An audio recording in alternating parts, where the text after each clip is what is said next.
is now being recorded. Hello, everybody. This is Big Buji Branson Edwards with CG93 ENC96. This is a special interview. It was supposed to go on yesterday. It was a little confusion because everything's going on in the world is really crazy. And I promise y'all I will get this.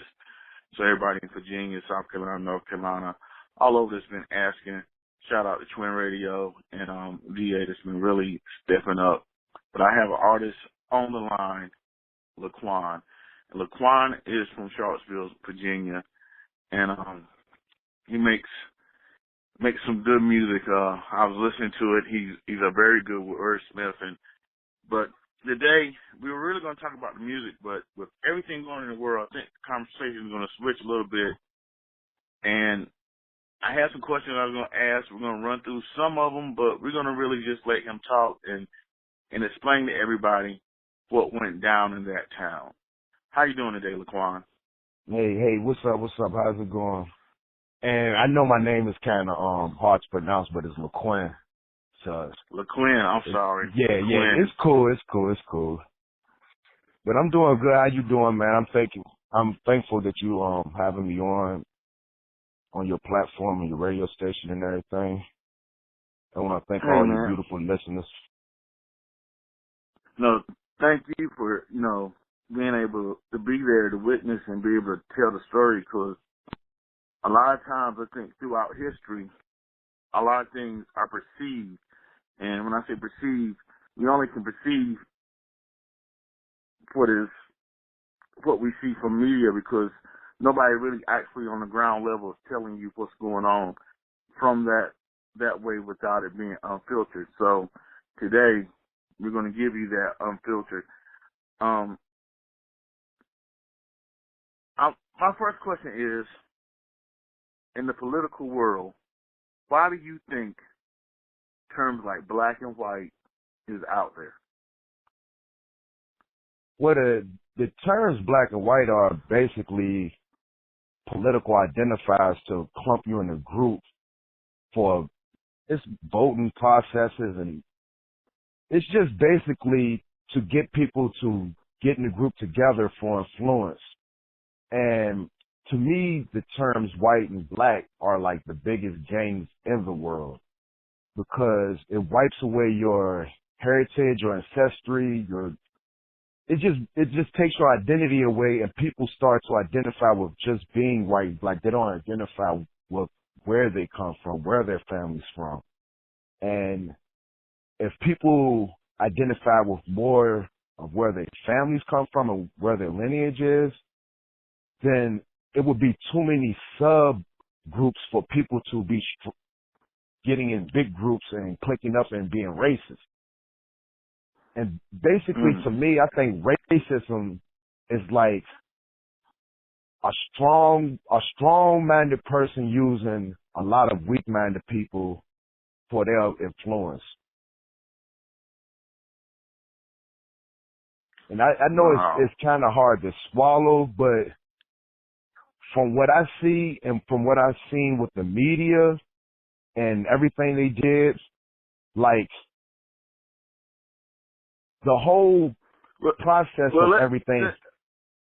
Let's back up for a second. So while we're thinking about this, when you have left and right, you have black and white, and you hear the president say that both sides are at fault, has there already been racial tensions in your town, or that kind of boiling pot that brought, when it all just came together, it made that TNT dynamite explosion that we've seen over the weekend? Or was it just that incident with the wrong people using y'all town as the platform?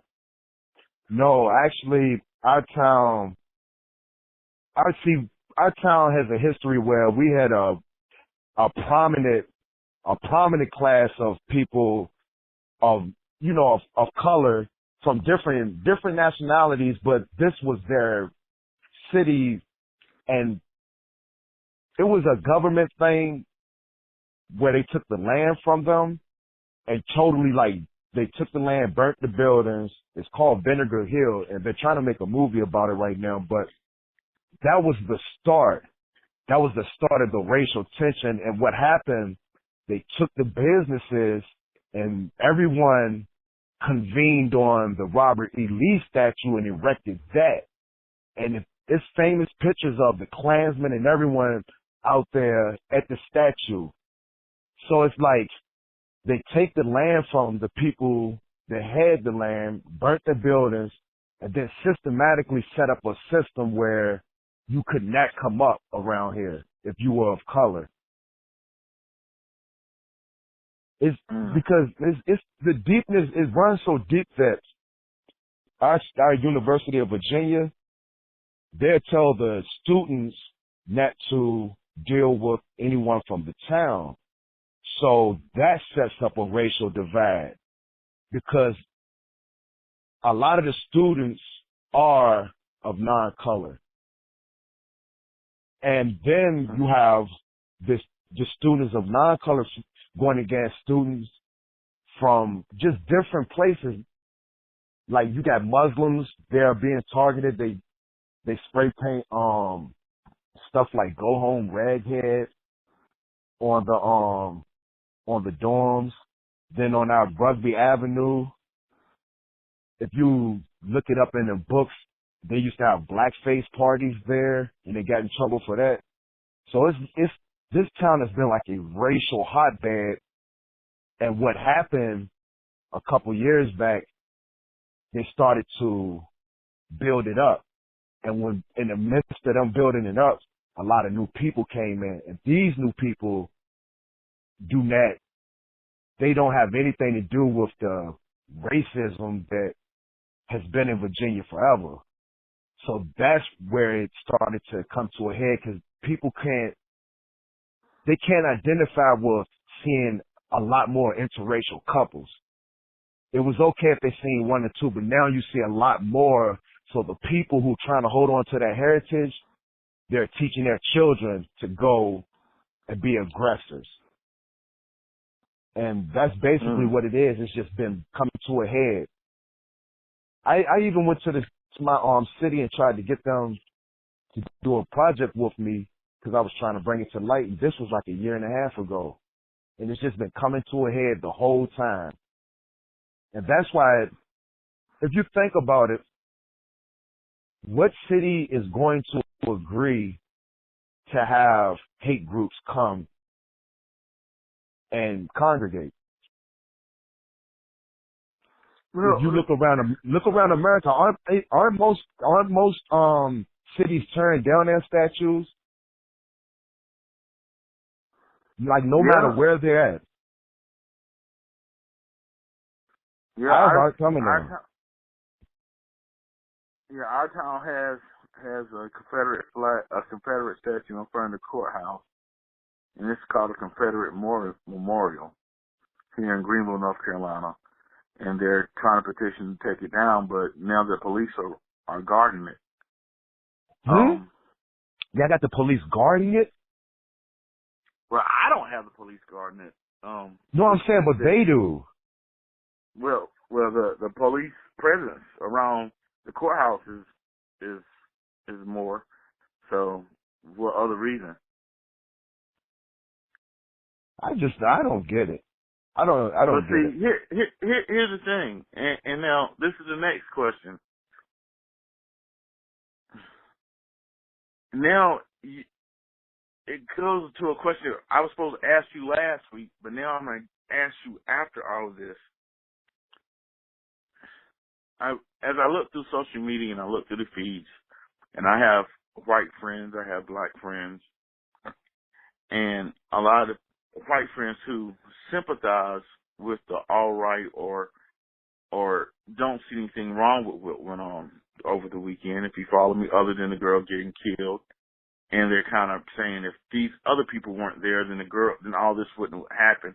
So it's like a bounce back.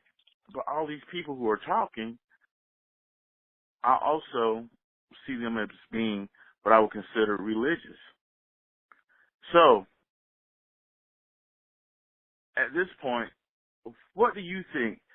Can you be religious without religion? And And if you're holding up any type of, because there's some type of form of hatred on either side at this point, can you be a Christian? And do you think you can answer that?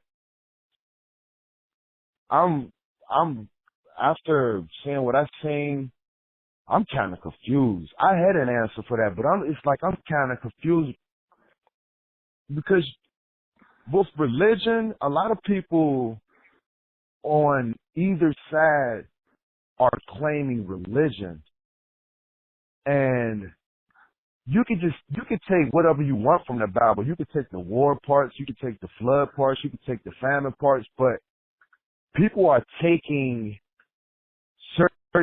certain parts of the Bible to make it adhere and apply to what they're trying to do. And to me, that's not being religious. It's like you're using religion. 'Cause if you're religious and you follow everything, then you're able to look at things from others' point of view. You're able to sit back and have a good conversation. You know what's going to come of doing anything besides what's sacred. And to me, I think they take it like, yeah, we're religious, but they're at the part of the Bible where they're fighting. And that's what they go to church every Sunday and they talk about. Yeah, we're in a war. It's to me, people are taking what they need and letting the rest slide with a lot of religion. To me, it's scary because people will go to church on a Sunday and then on Monday cut up. I mean, with intentions of cutting up, or whether it might be, some people have mental issues, and you can look past that. But to me, people are using religion almost as like, to me, this is what I'm saying. Most people pray only afterwards.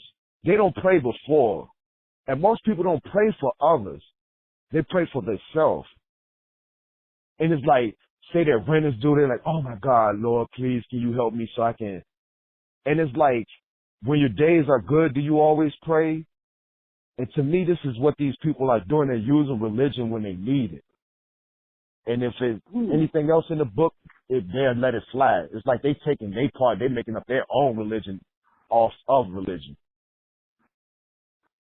Now, LaQuinn, as a citizen, a resident of Charlottesville, our president made 3 different statements about the incident. Watching, how did you feel living there? How did you feel about what he said? You say that again? I said, the president made 3 different statements about the incident. You talking about how he came with his first statement, then his second statement, then his third statement. See, the thing I take from that is, you got to look at it like this. You're on the radio right now, but imagine if you was walking and all day you're being recorded and people are criticizing everything you say. I'm not taking his side. I don't take sides.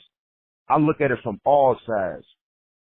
When Donald Trump came back and said, he said, no, the Nazis and the white supremacists, no, that's bad. That's wrong. That's wrong. That's wrong. No matter what he said the first time, I understand how people are. Oh, he didn't even say her name, this, that, and the third. Okay, he has to wait for his intel. Most presidents, you got a couple presidents that are proactive, like Obama, he would have said it off the top. But to get to my point is, when he said what he said about the white supremacists, the people from the union that resigned still went on TV and said he did not condemn the Nazis or nothing. And I'm like, we're not going to get anywhere if we're just using our feelings and we're not using facts. So they should have used facts and said it took them too long to come back and condemn the Nazis and the white supremacists, and we as people in the society should realize we do that too. Like